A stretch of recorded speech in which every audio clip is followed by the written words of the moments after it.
Oh. Oh, we are live.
Hello, everyone. Welcome to the Provisionist Perspective. We have a very special episode today where we're going to throw massive shade at Dort.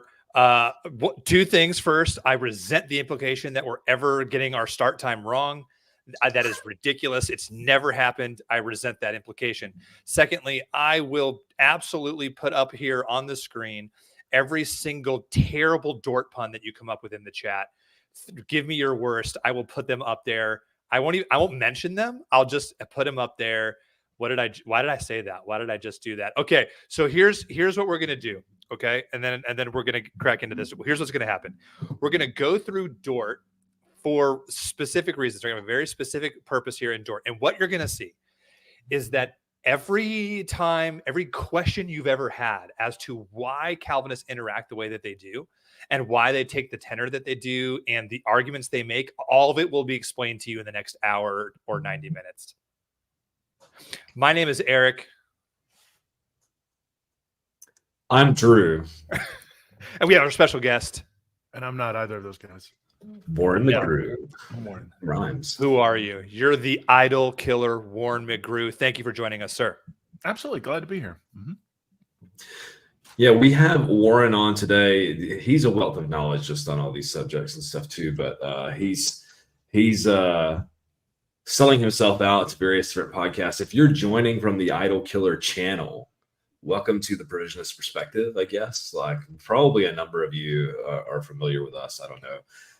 But Warren's on here to give us his knowledge, but we also wanted to take a moment to promote his need. So he's got an immediate financial need of around $35,000, which sounds like a lot. It is a lot. It is by God's grace, he's provided probably, around 2/3 of it so far? Yeah, we're sitting just a little over 29, all things between all the different opportunities of people being able to donate. Amazing. So like it's been amazing. I mean, I was not expecting anything. Do you want to just say a little bit about your need? I know, Eric and I know, quite a bit about what's going on, but you're limited in what you can share, but share what you can as far as with our viewers about what's happening and how they can support you. So I'm trying to think how to delicately walk through this. Christians who've read the book of Hosea may have a little bit of insight into what I'm living. That's a great way to put it. It's been very difficult. It was finalized in October of last year. It was a situation where once I left Calvinism, it got worse. There was, I'm walking a line on what I can and can't say because there's children. Maybe just they can click the link and they can read about it. That's pretty much all you can share. I'll say this. I've operated with integrity. I haven't done anything inappropriate. I'm not going to appear in some scandal. I haven't done anything wrong. My problem was that there was some unequally yoked aspects, and it blew up, and now I'm dealing with the fallout from that. And unfortunately, my children have been, to one degree or another, weaponized, and it's gotten really bad. And there were some things that were ordered that I was not aware of, and some little, I can't really say too much, but all I can say is I'm hoping that the adversary digs a pit and falls in. That's all I can say. But people have been lifting me up in prayer, and I've had a lot of people say, like, I can't support you financially. I'm like, just pray, because as somebody who holds the dynamic omniscience, I go, hey, prayer works. God listens. God responds. I don't believe God decreed all of this evil, but I do believe He is more than mighty, willing, and desiring to redeem and restore it and heal it. And so, if you can't support me financially, your prayers are just as good, if not better. I'll say this regarding, people that, first of all, thank you on behalf of Warren Amber. I think this is thank you, Amber, through us, and then we can see this on here. She says, praying for you guys as always. God's with you. Amber's one of our patrons. Thank you. As well. So thank you for that. By the way, the best way to give in terms of the percentage that Warren will get will be through the Give, Send, Go link. So if you really want to give to the cause, go there, give there. But if you want to ask super chats and you're giving that to Provisionist Perspective, we'll set that aside and send that Warren's way as soon as we have those funds available and stuff. So feel free to do that. If you've already given, consider giving again. I'm going to give again as I'm able, because Warren's not quite there yet, and we can all give sacrificially. If you can't afford to give, I just want to push back on that just a little bit. You could fast a meal and probably give $8-10. Fast a coffee, don't have a coffee 1 week, give $5, man. That would, we're going to have on our channel, I'm trying to be conservative here, 800 to 1,000 views on this. And if everyone gave like $100 to $500, that's going to go a long ways to really putting a dent in this and getting him over that. I'd like to see him get to 40, from 35 to 40, because it's not just been only this expense. Has someone that's been, along with you in this ride, Warren, I was financially ruined. Yeah, I literally lost everything except my children, and so I've been fighting for that, and God has been merciful and good, along the way. But no, the things that matter, I've retained, but the things that help provide for those, like I literally lost everything, and it's just a matter of having to rebuild, and the courts do not. I got to be careful because it's still being. Well, no, I think it's everybody knows the bias of the courts against husbands, despite evidence. Just go watch a Lifetime Television for movies and look at Sally Fields and just be like, oh, that's Warren. Not the husband that did all those things, but I'm like the wife version. So Not Without My Daughter. Go watch that one. Is that the one we should watch? Not Without My Daughter. Oh, I don't know. I'm being silly. Don't be too deep into that comment, because I don't watch Lifetime Television for movies. I just know there was a stigma about the poor innocent wife and the horrific. Not Without My Daughter, I think, is like an original straight to Viet. It's like where this woman marries a Muslim dude and she goes to his country and she can't get her daughter back and stuff. So that's no, what you're talking about. But I'm just without further ado, that was a bit of a long intro, but necessary. Hopefully you're still worth it. Yeah. Thanks everyone. I really genuinely, truly. I can never say thanks enough. Yeah.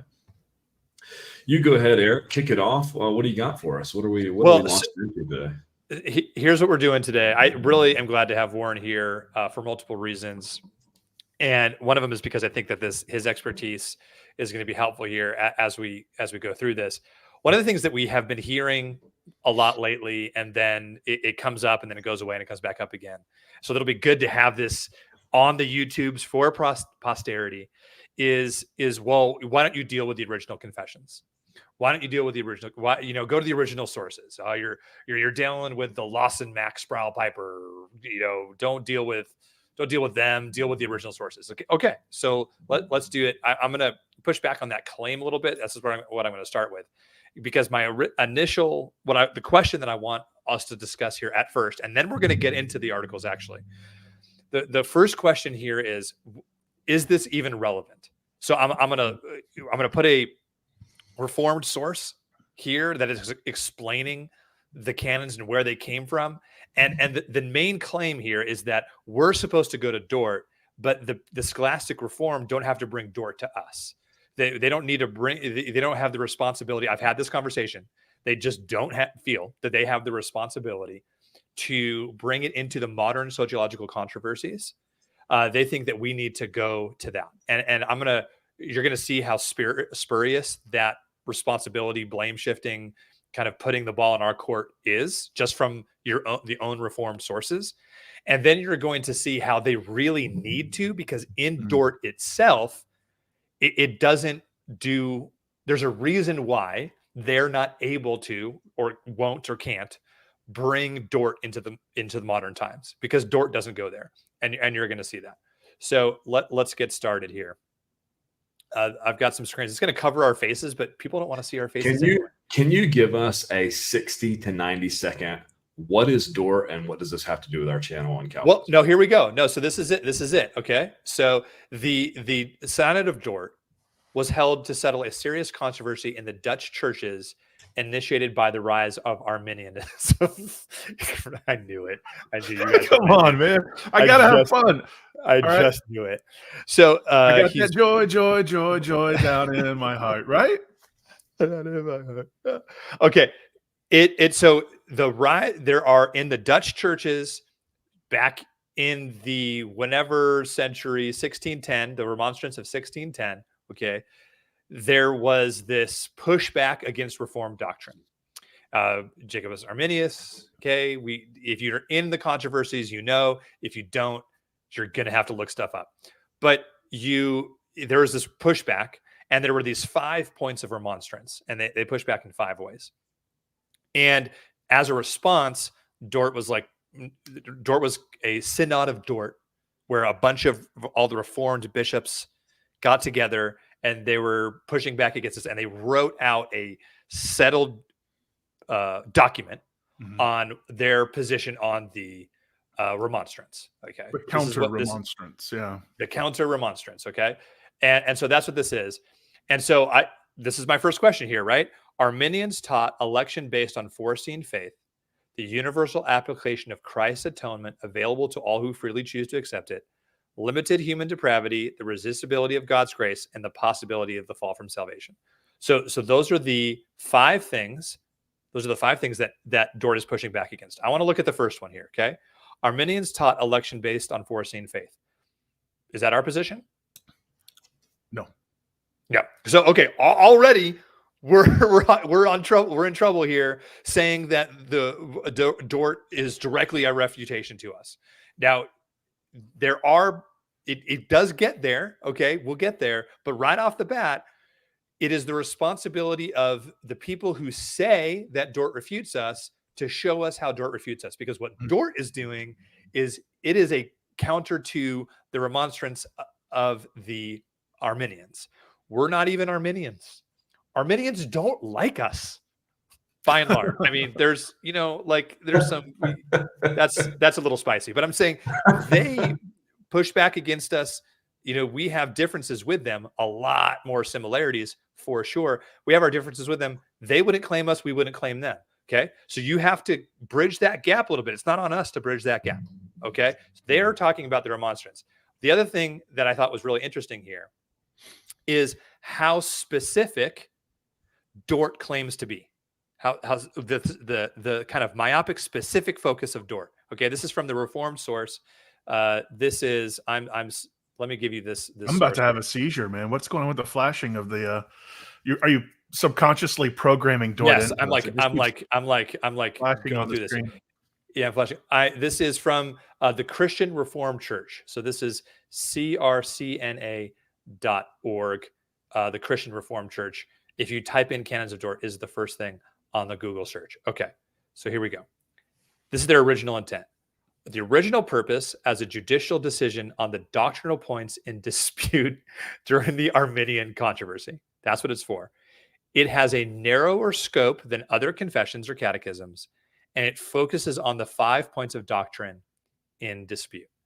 So if we, as an idol killer, as provisionists, if we're not espousing the 5 points in the ways that we're not, how we're not, in what ways that we're not, espousing the 5 points of Arminianism, Dort's not talking about us. No. It's interesting too. If I could summarize Dort as far as I understand it, would be that it was kind of the first written down all in one place articulation of what is now known as tulip, which is why I titled this Calvinism's Origin, even though I know that they would, just quibble with that, but we got to get you to click on the episode, so sometimes you had Jacobus Arminius, who was he was Reformed. He was an Augustinian Reformed. He wrote quite fondly endorsing Calvin's work. He gave a few disclaimers saying it still needs the discernment of any work of man that's not 100% endorsed by God. But he was basically saying, like, I have everybody read the Institutes. Like, I'm a fan of Calvin. But towards the end of his life, I think like around 1609 or 1610, he wrote something called the Sentiments. And it was more of an oral presentation that he gave, and that kind of started to show more of a divide. And then he passed away, and then you had the Remonstrance, and they built upon that divide. And then you get to the counter Remonstrance, or the Canons of Dort, where they start to distinguish themselves. And interestingly enough, this is where we see the line divide further between Calvin and Arminians. And the Calvinists in their counter Remonstrance are like, you guys have an issue in your beliefs. It's called infant damnation. We believe God saves the children of our children because we're elect, unless they do things that demonstrate they're not elect. But we believe generally our children will all be saved. But you Arminians have made faith the sole means of salvation. And since babies can't have faith, they can't be saved. We believe in infant damnation particular, but you believe in universal. And so then you see this like being levied against the Arminians. you see the Arminians being attacked as holding to infant damnation. But this is where the divide between the followers of Calvin and Arminius really started to build and crystallize. But as we don't hold to Reformed traditions, be they Calvinist or Arminius, there's no reason for us to even engage here. Yes, Ballgate 2.0. That's it. Well, I'm gonna go and I'm gonna do what other people won't do. I did it, but we'll discuss it. We'll get into it. Where I'm going to try to see why they're saying so. So the main point that we get is that you guys are talking to the Lost and Sprawl Piper Mac, and we don't agree with those guys. Those guys aren't real Calvinists, and in fact, the original Calvinist documents refute your criticisms of the Lost and Piper Sprawl Mac. And so, that's the original claim. And I want to investigate that. Does Dort do that? And I'm going to try to do what they won't do, which I'm going to try to, instead of them bringing it, they won't bring it forward to us and say, this is how. I'll go back and I'll try to see why they are saying that. Well, I'm trying to find the origin of that thought, that claim, that actually, if you were to deal with Dort, you would realize that your criticisms of Lost and Piper Sprawl Mac don't work. I want to investigate that. Let's do that. Okay. Hey, we get in this document, we get called Pelagians. So here we go. Okay. Yeah. So, I flashed it again. Don't have a seizure. I want to introduce this. what's very interesting about this, and Drew might give me some pushback here, and I mentioned this to him and he pushed back in text, so let's have the fight in public, is the origins of our podcast, the origins of me personally, why I even care about this topic, come out of the Southern Baptist Convention and traditionalism and their sociological disputes and everything that goes on, my personal interactions with Calvinism in the church and how that comes in and how that turns churches and splits churches and does all that stuff and what's going on in the SBC seminaries and things like that. That's why I even care about this topic at all. Now, look at what Dort is focused on, okay? This is the first introduction to Dort, and it says, this is what shall be accepted in the Reformed churches. In the Reformed churches. I'm not mad that Presbyterian churches exist. I'm not angry that Reformed churches exist. I bet that the vast majority, maybe I'm too optimistic. People don't say about this about me. Maybe I am. Maybe I'm too optimistic. And I just think that most Presbyterian Christians, most Reformed Christians are just pew-sitting, church-going believers, and they're not even involved in any of this, and they just go to church because that's their church. I'm not mad that that's going on.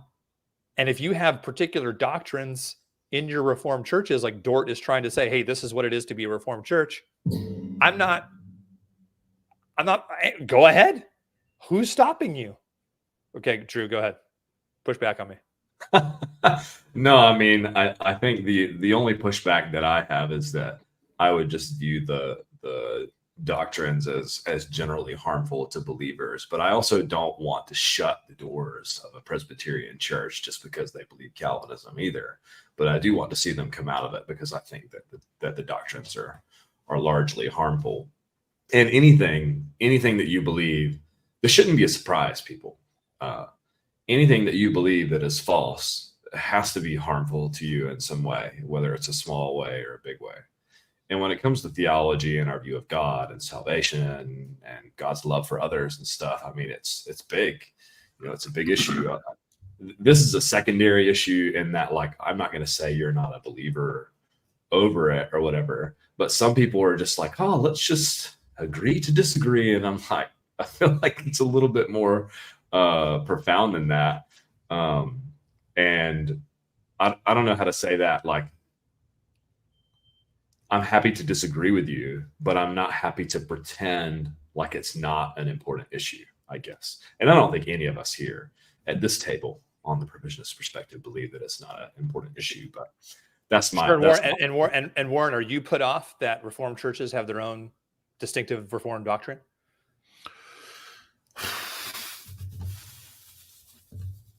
Okay, you are. All right. No, that's fine. Here's the thing. I detest Augustinianism and Reformed Protestantism. I detest it because I think that it is, at its heart, anti-reason, anti-scripture, anti-Christ. I detest it. But I don't elevate it as a litmus test to who's in and who's out, because I came to faith through that very thing that God was using to save me, to introduce himself to me, or me to him. And so I don't make it a litmus test as to who's saved and who isn't, but I do see it as a potential cancer. Like, you can get cancer and then discover Christ in the midst of that suffering. And you can go, hey, I wouldn't have met Christ if it wasn't for cancer. But that doesn't mean we're celebrating cancer. And so I see Reformed Protestantism and Augustinianism as a cancer and a blight on the church that many people come to faith through, but it's not ubiquitous. It's not one and the same. So Calvinism and Reformed Protestant is not Christianity, but that doesn't mean that you can't discover Christianity through those things, because they're tacked on to a healthy body, just like cancer is. So I detest the cancer, but I don't equate that with the adherent. And I remember you talking about your experiences growing up in that environment where those harmful beliefs, as Drew is saying, have consequences. You experience those consequences as a kid and as a young man growing up. throughout my whole life. I mean, we started the program off kind of hinting at some of the problems that I'm going through now. Yes. So exactly. in 2014, after my triplets were born, I picked up my Bible one day and read it and wasn't a Calvinist any longer. And my former in-laws began advising their daughter to divorce me, saying I wasn't a Christian. I had to go before their pastors and confront them over this because it was ongoing for years, because I just said that I don't think babies go to hell and that God loves everyone. And so therefore you're not a Christian anymore, Warren. So and I'm not the only one, because I have conversations with people that have experienced similar things where they come out of Calvinism and then you're attacked as something other and you're not a Christian. And I've seen marriages and families destroyed over it, and the whole time I'm going, oh no, it's okay. You don't have to deny Calvinism. We can still love one another. We're all Christians, right? That was coming from me. Even though I'm known for attacking Calvinism, I was the one going, but we're still family, right?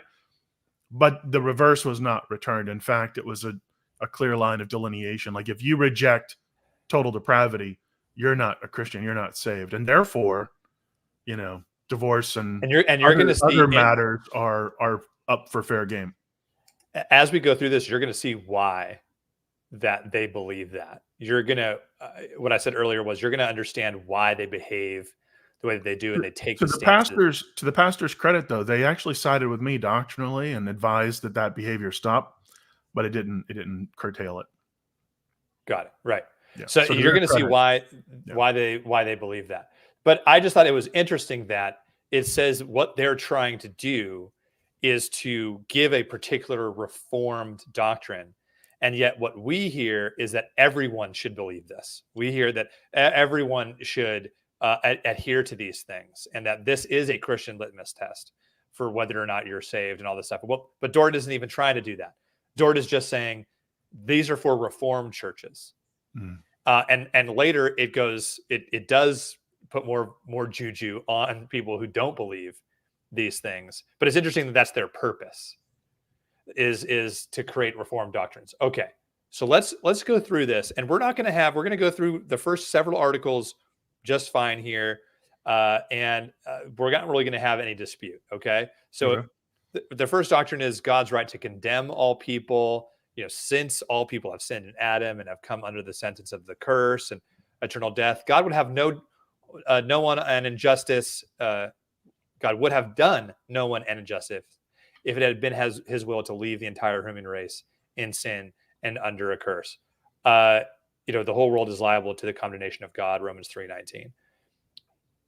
I mean, I think we would quibble a little there. On the in Adam instead of because of Adam, they're committing that same Augustinian misreading of the Vulgate of Romans 5.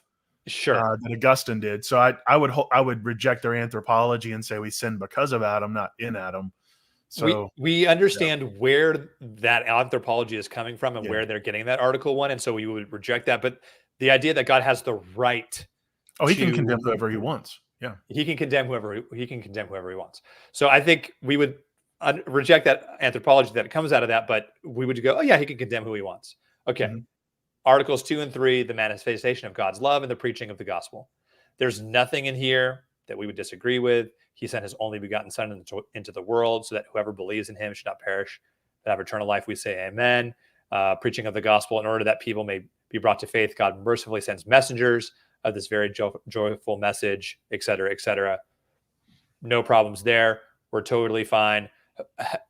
Where I am supposed to go to these doctrines of Dort, the canons of Dort, and I am supposed to discern where it disagrees with me. I guess that's the standard that I'm being told over and over again. Deal with Dort. You mean the places that I agree with it wholeheartedly and completely? Oh no, you don't have to distill it down for me and tell me where it disagrees with me. I have to go to it and read it and find out where I disagree with it. That's the standard. Okay, let's go. Articles 4 and 5, a twofold response to the gospel and the sources of unbelief and faith. There are different responses to the gospel, and unbelief comes from people. Okay, what are we doing here? We're not disagreeing. Finally, Article 6. Finally, we find something to disagree with, and here we go. Okay, Article 6. In accordance with this decree, God graciously softens the hearts, however hard, of the elect and inclines them to believe. But by a just judgment, God leaves in their wickedness the hardness of heart those who have not been chosen. I have two things to say on that. I can see how, and then I want to hear your response on this. I can see how the scholastic reform see this as a refutation of our criticism, such that they see us as criticizing double predestination, and that true Calvinism is this more moderate view of passing over. But my question is, does this address our criticism? Does it address your criticisms? You want to? I see Drew had his hand waved. I was going to let him go first. I don't want to derail too much from your question, so I'll answer it best I can. But like, asserting what you believe doesn't respond to our criticism. Like, it just articulates what you believe. Okay, now tell me why this is illogical, and tell me what you believe, why a single predestination is to be preferred over a double predestination doctrine. And on that point, if you'll put that thing back up there that you just had, the screenshot where it says, in accordance with this decree, God graciously softens the hearts, however hard, of the elect, and inclines them to believe. Come here. Inclines is our word. That's our word. If someone is inclined to do something, that implies that they are able to refrain or not refrain from that decision. In a deterministic salvation, at least, ignore system. Maybe you're not a determinist, in the worldview sense, but like in a deterministic system with salvation, irresistible grace, like that God regenerates you and you believe. There's no inclination. I just think you can't use that word. I think with the Reformed, they see inclination as a very steep hill on loose gravel that God places you on, and you have tremendous gravity, and so you're inclined towards sin. It's inevitable. The point is, wait a minute. It's an inclination. We're gonna do what people won't do, and we're gonna steal man. Okay, we're gonna steal man. Let's steal. Don't make me do that. I hate doing that. Everybody knows I hate to do that. You try more than anyone, Warren, to steal man. I try. Drew loves to steal man. I don't care, but I'm gonna do it anyway. Okay. I'm gonna steal man, and I'm gonna say, well, see, Drew, you just said incline is our word. No, incline is Dort's word. That's the word Dort used. So we do get to use it because Dort used it. Okay. So if you're going to deal with scholastic reformed origins of Calvinism, we believe that it's an inclination. Deal with it. So that's going to be the pushback. Now, hold that thought. Okay. Hold it. And we're going to put it in your pocket. Thank you. Put it in your pocket. Hold that thought. We're going to be there in a second. Okay. But that is, if I am imagining what they're thinking when they say this refutes you, it's because Dort uses incline. Well, back up to that excerpt that you had and look at the beginning here. You'll see it says, for all his works are known to God from eternity. And in this view, I believe it's operating on theistic determinism, where all of God's works are literally everything. So there's no distinction between God working good and God eternally decreeing evil. Yet so therefore is he not the author? Well, okay, we get the Westminster. But when you're reading it in Reformed senses, because they have this, let's be steelmanning here, high view of sovereignty, they think that if there's any rogue molecule, then God isn't sovereign. Now, okay, again, I'm using modern terminology, but Sproul got this from these sources. They had a very high view of sovereignty, and so they say because God knows all of his works, they would tend to interpret this as God decreeing whatsoever comes to pass. That would typically be in that Reformed confessional understanding. So I think that generally they're reading into this all things, not making a nuanced distinction between what God works and what God doesn't want but redeems. And you're going to see this come full circle in the very next article. I want to make one more point there on on Article 6 that I also highlighted the last sentence here. And Josh, thank you for your super chat for Warren there. Appreciate that. Thank you.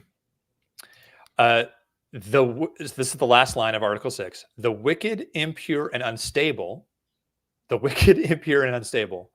distort this decree to their own ruin, but it provides holy and godly souls with comfort beyond words. This helps me to understand our Reformed brothers, our Scholastic Reformed brothers, a whole lot. And it gives me kind of a bit of comfort to know and understand that their standard-bearing confession, the framers tied believing correct doctrine with sanctification. They believe, truly in their hearts, they believe from their own original sources that they are more righteous, holy, and godly souls, as the canon puts it, just for believing this about God's decree. Their error is passed down from millennia, and it blinds them to immature Christian behavior in their own ranks, because they believe if that person believes as they do, they are a holy and godly soul. So it really one of the reasons why I call it's one of the reasons why I call this gaslighting, like spiritual gaslighting. Like if you agree with me, you're holy. If you disagree with me, God may have passed over you. You may be one of those from eternity. It's spiritual gaslighting. So you could have somebody who fancies themselves a Scholastic Reformed, and they could be like, well, hey, we don't make it a salvation issue. And yeah, all this disputes, man, I'm so tired of all this dispute, all this kind of stuff. And yeah, it's not a salvation issue. And they can try to see themselves as sort of more moderate or whatever. But Dort doesn't give them that out. Yeah. Dort gives it to you straight and says, you are not godly and you are impure. I'm sorry, what is the exact phrasing here? You are wicked, impure, and unstable if you don't agree with them. And you can imagine like a high power distance culture. This document has been ratified and agreed upon by all these really intelligent people. And you read this and you're like, well, I better not disagree with them. I don't want to be one of these people. That would be bad, And you call it gaslighting. I call it indoctrination, right? Yeah. You are a bad person if you disagree with this. You can't disagree with this, because if you do, it means you're a bad person. And they repeat this kind of thing several times. I mean, imagine just for a moment, guys, if we started treating our interlocutors like this, like you disagree with us because you're wicked, impure, God passed over you, like if you want to be righteous and holy, then you need to agree with us. They would flip out. They would absolutely flip out and go like, what are you doing?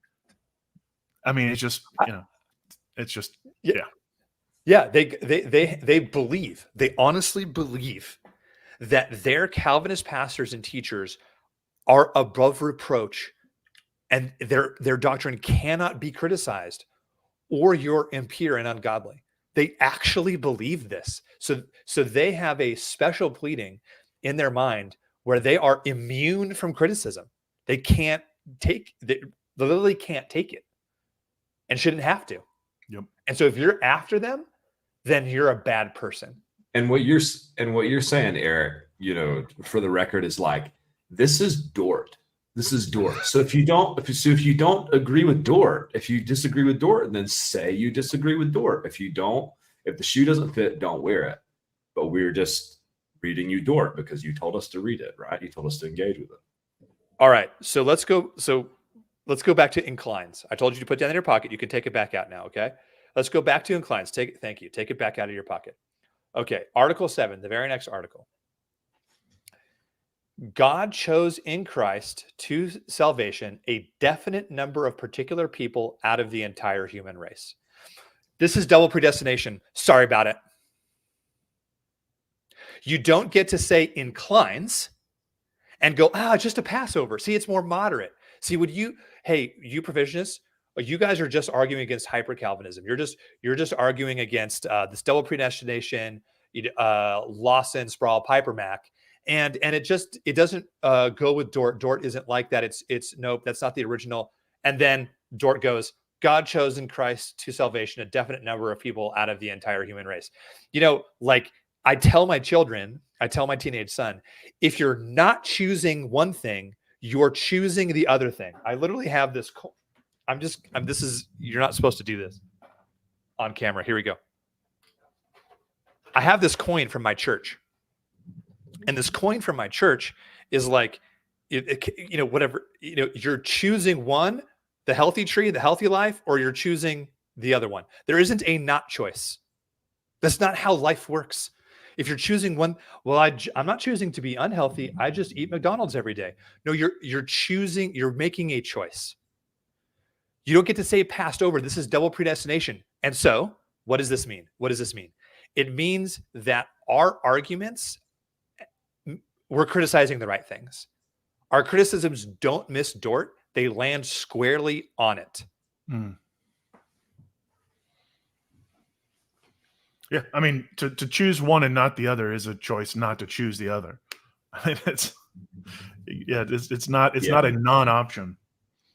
There's a TV show that's come out recently that shall not be named. It's a wannabe sci-fi fantasy where they present one of these choices where the person has to choose to save one person and let the other person perish because they didn't have the power, essentially to save both people. Much. If anybody's seen The Good Son, and spoiler alert, The Good Son. That's another one where one of those Macaulay Culkin. Nobody knows what I'm talking about. No, yeah, yep. I know what you're talking about. Yeah. And there's a quote that makes me think about this. I posted this on our Facebook the other day, and I'll read some of it that I didn't quote, and it goes, God goes strolling through the nursery playing duck, duck, goose, appointing babies for destruction, and they just can't refuse. Poor baby. Sovereign, and this is the part that I quoted. Sovereign, all-controlling God who pushed over man, you set the table for our failure. You put the fruit in our hands. And so if you're to take that same illustration of this TV show or The Good Son or whatever, like they use this leave, they leave them in their sin situation. Yeah. But unless you're affirming some kind of ability to choose between options, refrain from or not refrain from, choosing in terms of the course of their life that they've wound up in this position.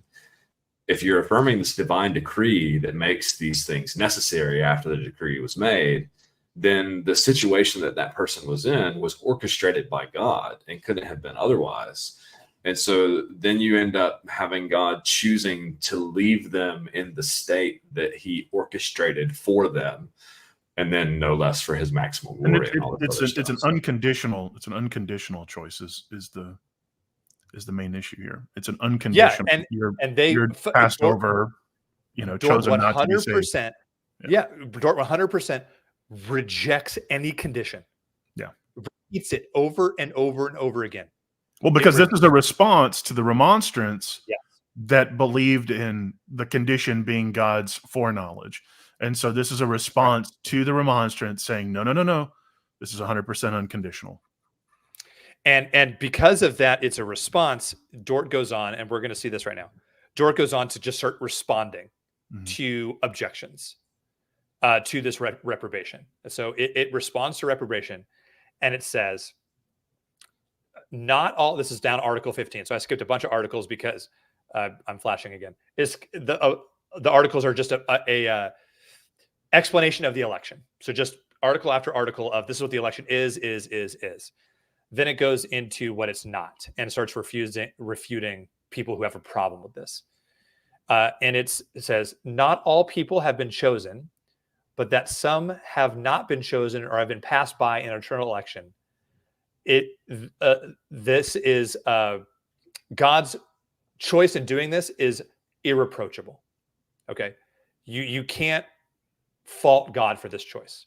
It's an irreproachable. This is how this works. So he's explaining double predestination. This is the Canons of Dort, without saying this term, because maybe that term didn't exist back then. I don't know. Warren can say if you know when that term started happening, it started coming up. But it's describing it, and it's saying God made this choice to reprobate. So he made a choice to save some. He made a choice to reprobate. And if you can't argue about it because it's an irreproachable choice. This is double predestination. Okay, so our criticisms land. All right. So what reprobation is God leaves them in common misery to which by their own fault they have plunged themselves. By their own fault they have plunged themselves. And this does not make, I'm skipping down to the other part that I highlighted, which does not at all make God the author of sin, which is a blasphemous thought, but rather is fearful, irreproachable, and he's a just judge and avenger. Okay. Well, by their own fault. I mean, weren't they decreed in eternity? That all this stuff had already been predetermined in eternity, and so it seems like Uriah died as a result of his own fault. It seems like it may not be David's doing, but Uriah died. This is the transcendent Midas touch. The if God puts his hand on it, if God was the one that was doing what David did, he can do that in a way that's blameless, in such a way that's irreproachable. So our criticisms are that doesn't. If you want to address what it is that we're saying, we're going through Dort. I've got a few more screens here, and we're going to go through how Dort responds to us saying that's unbiblical. That does make God the author of sin. Actually, it does bring into question God's goodness, his righteousness. It is the blasphemous thought is God unchangeably reprobating people, and they have no. That's the Dr. Leighton Flowers in the chat. By their own fault equals by the fault that God unchangeably, and you can't question because of reasons. That's exactly right. Our criticism is that doesn't work. We're rejecting that idea. So if you would like to go further than just claiming that Dort refutes us, when all Dort does is claim that we're wrong. And I'm going to go show you 3 more screens of Dort just going, you're wrong because, you're wrong because, you're wrong because. And that's it. It just says you're wrong. It doesn't tell us why. It doesn't show us that why that's theologically untenable, why that's biblically untenable. It just claims that it's true, that we're wrong. It just does that over and over again. If you'd like to address our criticism, then do so, please. Bring Dort into the modern world and tell us how it's refuting what our criticism is. Because all I'm seeing is that we're criticizing the right thing. Okay, so this is who are you to talk back? Okay, those who complain. Look at this. This is Article 18. The proper attitude toward election and reprobation. So you are to have the proper attitude. Sorry, I'm flat. Doesn't look bad to me because I'm hitting the button, but I could see for those who aren't in control of the button that looks terrible. I apologize. I'll be like better. Look away and click, and then we're like, yeah. I look and I start reading it. I know I'm going to click, so I know it's coming, and this is bad direction. Okay, I'm a mediocre podcaster. Okay. To those who complain, so we're complaining about this. We're not offering. Dort doesn't see us as offering a cogent response, a biblical criticism. They see this in terms of who are you, oh man, to question us, at the Synod of Dort. That's kind of how they're seeing this. It's not you have a biblical, exegetical reason for pushing back on our interpretive methodology, but you're just complaining about the way it is. And that's exactly what all that article right there says. Yeah. It just says, to those who complain, we say, who are you, oh man, to talk back to God? Stop talking back to God.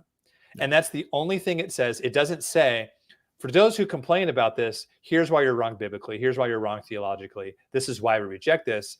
It just states that they reject it.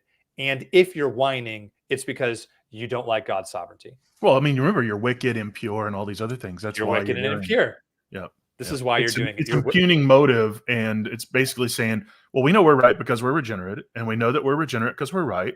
And because you disagree with us, you're not as holy as us. Therefore, you must be impure, wicked, and have dubious motives. And to be fair, they're arguing with other Augustinians, and so they're all operating on a flawed foundation anyway. So, they do have some legitimacy in their criticism of Arminians, just like the Arminians have criticism of them. But self-canonization. That's a great way to put it. These things are just as indisputable as the scriptures. And they wouldn't say that out loud. They would be like, oh no, there's, the scriptures are highly more inspired, and this is based on the scriptures, and this is a faithful explanation of the scriptures. But the way that they treat it in their actions is that this is just as inspired as the scriptures. I was going to ask a question. If God irresistibly gives some of his chosen ones knowledge of all of this, and then presumably he declares that those that have this true knowledge, this true belief, are the holy ones that are sanctified and set apart and useful for my service and stuff. But those that reject and complain about this are what was it that Dort used, unclean, ungodly, wicked, impure, and it seems like wicked and impure and unstable. It seems like there could be a temptation, like we've highlighted there, that to highlight the true belief knowledge, if you will, you have the true knowledge in your mind, that somehow makes you holy, and that what you do with your body and your actions and stuff doesn't really matter. I feel like that's just some kind of heresy. Don't say it. Does that ring a bell? I can't. Don't say it. Don't say the word. I don't know what you're talking about. I've never brought up that word. I've never used that word in comparison or contrast. I've never alluded to that word. I don't know. Yep, it is that thing. And it is that thing. Yeah, it is that. If you are wondering, you're engaged. You watch this program. You're fans of the Idol Killer. You're fans of the Provisionist Perspective. You engage with this stuff because you try to talk about this stuff. You try to engage in conversation with people, and all you receive is this kind of thing in return. This explains why, because Dort is tying their spiritual life to their intellectual life. There is no difference. If they think orthodoxy, then they are orthopraxy. They behave rightly because they think rightly. That is such a critical thing you're highlighting right now, Eric, and it's a trait and tendency within the Western Church at large, but specifically problematic throughout the Reformed. But within the Western Church, there's this tendency to associate an intellectual assent with salvation itself, and it causes people to fear questioning the thing that they've been taught to accept. They can't bring it to the Lord and say, let me test this with fear and trembling, because to question it is to question their salvation. It's why I can vouch for that firsthand, by the way. When I was reading my Bible and started to see this was a problem, I was like, I may not be saved, but I was like, Lord, you said you're true. And if you're not, then why would I continue to follow you? And if you are, then I should be able to trust you with this. So I'm going to plow through, terrified of where I'm going. And I came out the other side and I was like, oh, this is actually really nice here. You're a really good God. I love you. I'm responsible for my sin. This is so nice. But it's terrifying until you push through to the other side. Yeah. And I think that this is why in the church, if we can kind of put this in practice, I mean, we all have this temptation, but we see this trend where discipleship, where growing in your faith means you sit in front of a dude with a notebook and you listen to what he says and you write it down and you absorb it. We have this kind of true belief, true knowledge. I think all that's very important. I love that. I take a notebook to church and to teachings and stuff. But largely when you hear about discipleship, you're not talking about life on life. You're not talking about you're not talking about an apprenticeship. You're not going on fishing with a mate and you're talking about God and Jesus and his beautiful creation and stuff. You're talking about delivery of information and things. And I think that's a very important aspect. But then when we elevate that up here, things get really out of whack. And you get this where you like, I often find myself, been very humbled recently, it feels like, but feeling like I'm more spiritual because I've studied XYZ thing. That actually doesn't make you more spiritual. In fact, it's probably in some ways can be dangerous because, the scriptures say that knowledge puffs up, but love builds up. So doesn't the idea that I can be spiritual, sanctified, holy just through intellectual exercise, doesn't that tickle the ear? Isn't that it puffs up? It does. It's a comforting thought, right? Because then when other people have a problem with me, that's not my fault because I'm sanctified. I know that I am because of the intellectual exercises I perform. Your problem is with the information, not with me. Your problem is with the true knowledge. You're rejecting the truth. With, not with me. You're rejecting the truth, and because you haven't been regenerated, obviously, because you would otherwise understand this. Therefore, it's not my problem. I don't have any burden to try and convince you, nor do I have any burden to try and rationalize my own beliefs and defend them. It's just the problem is you're unable to understand it. You need to be given a new heart, new mind. And of course you despise me because you despise the truth. And that's the way that it's intellectualized, if not like clearly, and they go through that. That's the kind of approach that they take to it. And even in your own personal life, I want to ask this question and ponder this beyond just people interacting online on intellectual things.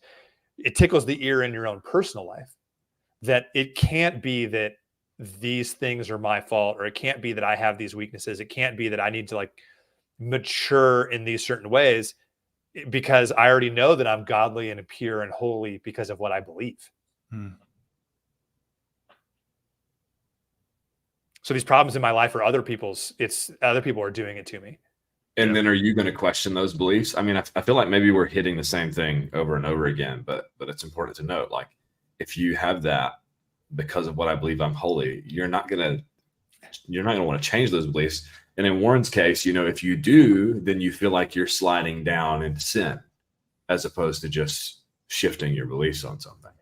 And Dort says this over and over and over again, that you aren't to question. It uses a phrase, something like, speculations, unnecessary speculations, or another phrase like that, that just these, there's even an article that says like the way this should be taught.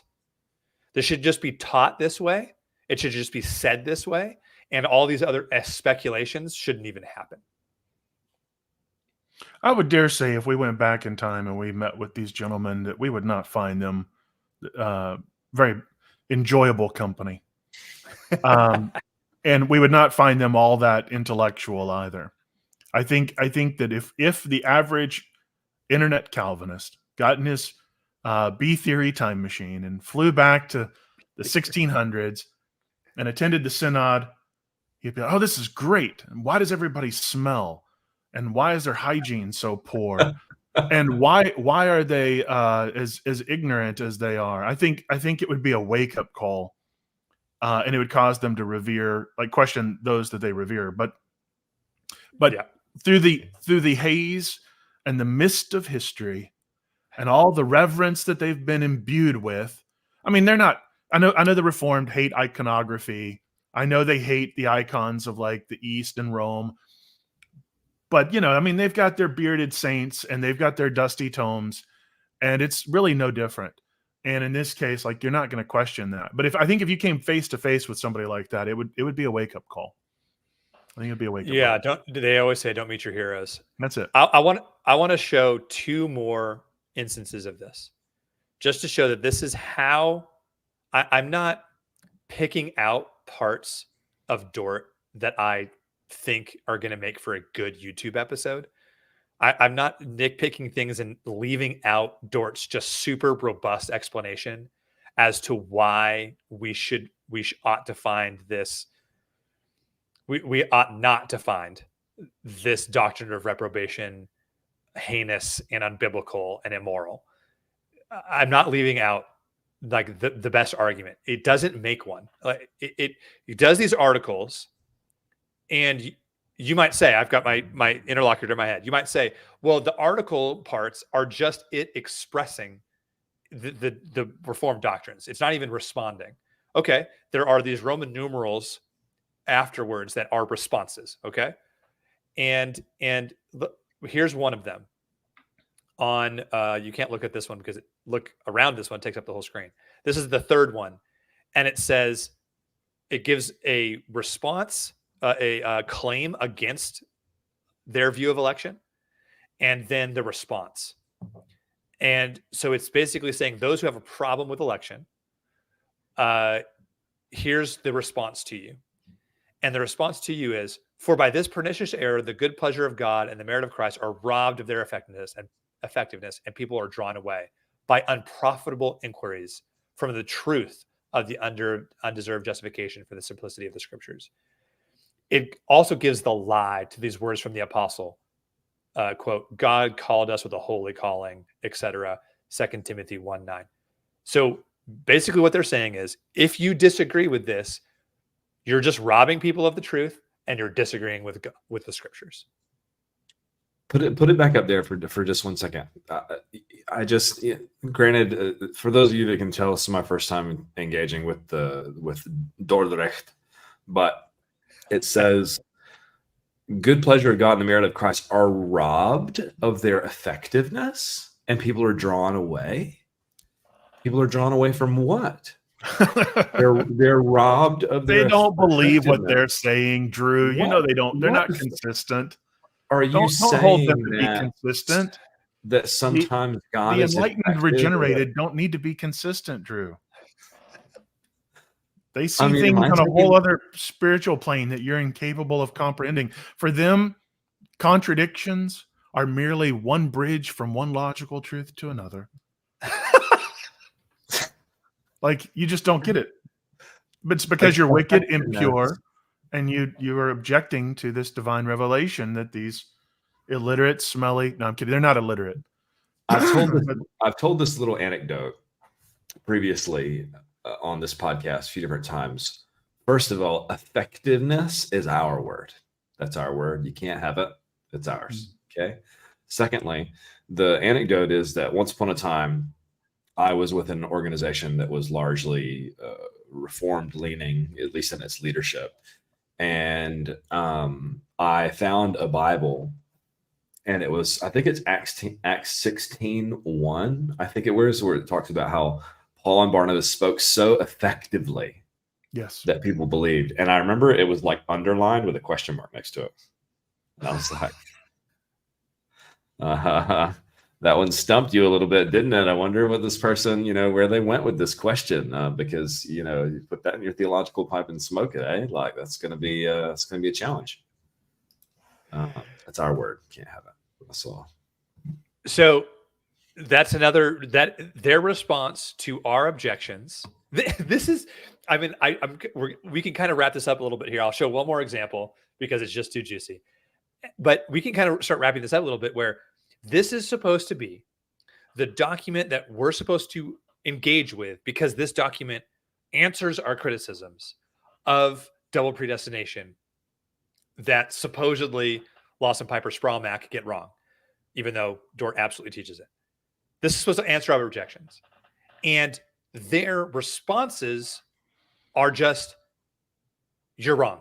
You are just arguing with God. You're impure. And you're robbing people of the truth. And also, here's the final one. Those who teach, thank you very much, who teach that election to faith is a prerequisite condition. So if you teach that there's any condition to salvation whatsoever, this, what's their answer? For the smacks of Pelagius. And it clearly calls into question the words of the apostles. And then it just quotes Ephesians 2. You're a Pelagian, and you're questioning the apostles. This is what is supposed to refute us? Just calling us Pelagians and telling us we're arguing with the scriptures? I mean, I understand that's what the new Calvinists are doing every single day on X, every single day on the Facebooks and the YouTubes. That's what they're doing every single day, and they're doing it because Dort did it. But hey, Scholastic Reformed guys, I thought you were above all that. I thought that you guys weren't like the New Calvinists who didn't argue like that, except the document you want me to read because it refutes me is where the New Calvinists get the idea to talk to people like that. And if you contrast this with like the biblical authors, they're like, search the scriptures, like be a good Berean, like go it. But these guys don't believe that you were created capable of doing that.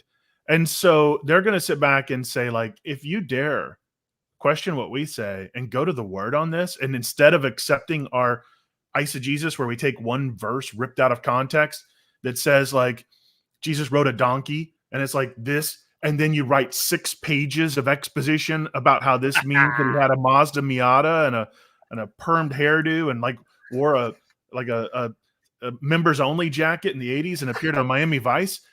They're not related at all. But if you question me, then you're not saved. You're an impure, wicked, heretic. And it's like, whoa. What does Jesus riding a donkey have to do with your 1980s fever dream? Like, they're not related. But they put so much fear. And remember, a lot of the way that Calvinism and Augustinianism has been promoted is through righteous persecution of the unbeliever. And in this case, it could be other Christians who dissent. So this is an Augustinian-based worldview. And so they believe that it's okay to persecute and coerce by force or threat of force. So it's not like a gentlemanly discussion among believers and may the best exposition of Scripture win. This is, you dare question me, you're going to hell, and I may send you there.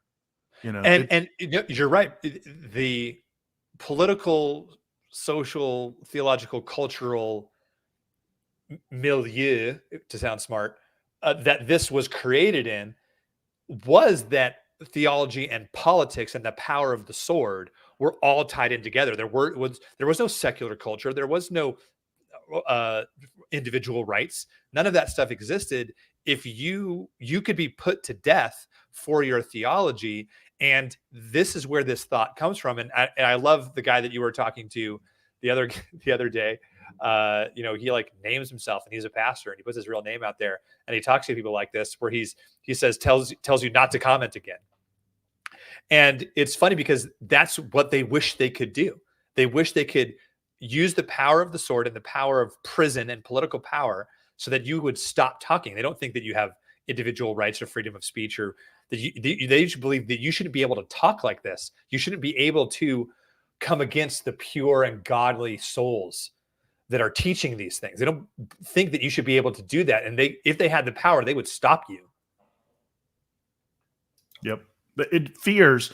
See, the truth doesn't fear challenge, right? But the darkness does. It fears exposure to the light. Yeah. And Dr. Flowers says the equivalent to us calling them Gnostic and telling them they aren't believing the apostles. Like, it just, and this is supposed to be, if I went to a school, if I went to a Scholastic Reformed guy who wanted me to read Dort, and I said, yeah, well, you're a Gnostic and you don't believe the apostles, would they think that's a good argument? And yet they just pointed me to a document that's the only argument it makes.